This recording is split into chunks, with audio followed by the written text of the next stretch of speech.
A ver, si pensamos en los grandes de la música clásica, los nombres que nos vienen a la cabeza son casi siempre los mismos, ¿verdad? Mozart, Beethoven y Haydn, bueno, Haydn siempre está ahí, como en un segundo plano. Es Papa Haydn, ¿no? El abuelo bonachón, una figura clave sí, pero como que le falta la chispa de Mozart o el dramatismo de Beethoven. Pero, ¿y si esa imagen que tenemos de él estuviera completamente equivocada?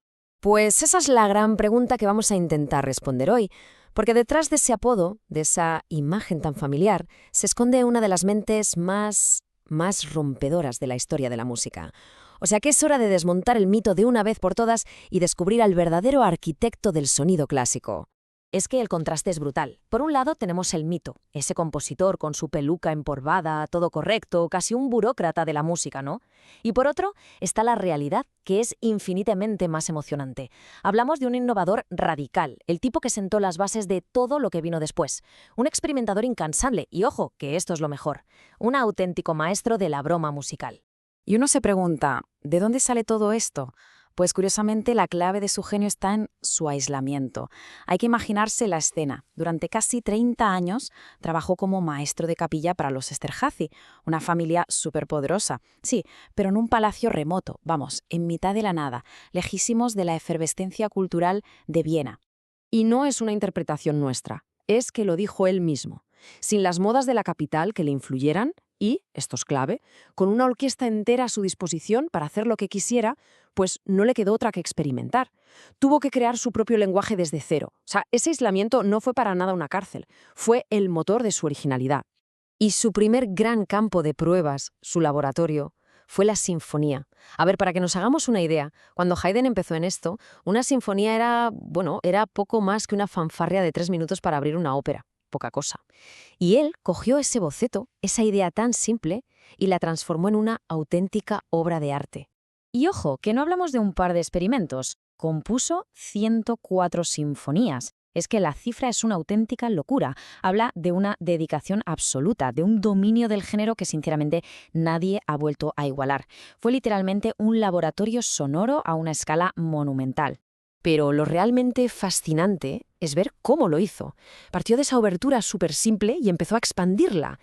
Les dio una voz propia a los instrumentos de viento y metal, que hasta entonces eran meros acompañantes, estaban ahí de fondo, y lo más crucial de todo, consolidó esa estructura de 4 movimientos que hoy nos parece lo más normal del mundo. En esencia, lo que hizo fue construir los planos y los cimientos, para que luego viniera Beethoven y levantara sus catedrales sonoras sobre ellos.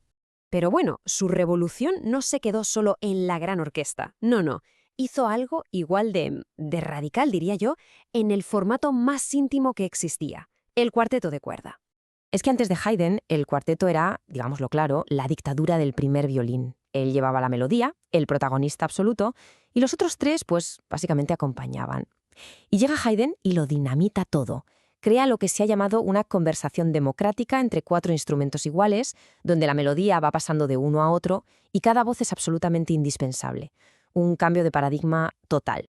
Y ahora llegamos a mi parte favorita, la que de verdad destroza por completo ese cliché del compositor serio y solemne. Y es que Haydn fue el primer gran humorista de la música. Le encantaba, le fascinaba jugar con las expectativas del público, pillarles desprevenidos. Y se lo tomó tan en serio, esto del humor, que se atrevió a hacer algo impensable. Sustituir el elegante, predecible y algo estirado minueto de baile por una cosa que él llamó scherzo, que en italiano, para que nos entendamos, significa broma. O sea, estaba literalmente colando un chiste en mitad de la música más formal y seria de su tiempo. Una pasada.